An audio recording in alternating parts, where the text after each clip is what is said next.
ৰঙা খামৰ চিঠি। এদিন পুৱতি নিশা ৰাভাদেৱলৈ এখন চিঠি আহিল। পূজনীয় ৰাভাদেৱ, জ্বলি থকা অবুজখিনি পিয়াহ কৰি গিলি থলে, বৈ থকা বেৰণাবোৰ গাঁঠি দি বুকুত সাৱটি ধৰিলে, পাহাৰে ভৈয়ামে। সেয়ে আপোনাৰ মৃত্যু নিশ্চিত। আপোনাক জটিল ৰোগে কুটি আছে।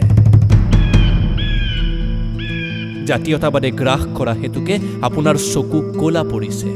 সংস্কৃতিৰ বিষে আপোনাৰ হৃদয় তাল কমাইছে। হঠাৎ আপুনি দেখিব যে আপুনি জীৱন দিয়া মৃত তবলাটোৰ ধোঁৱা ওলাব ধৰিছে। আপুনি তাল শিকোৱা মানুহবোৰে ধোঁৱাকে ৰাগ বুলি হাত চাপৰিৰে ৰজন জনাইছে।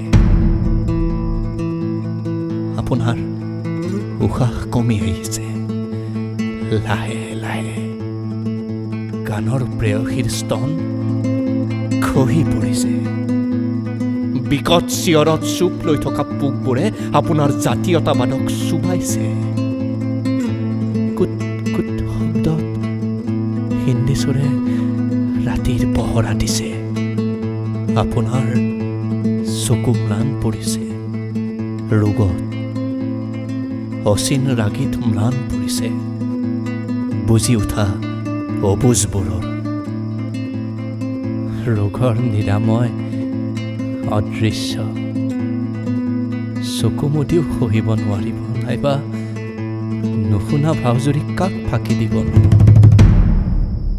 হিতি আপোনাৰ প্ৰিয়তমা ৰোগ।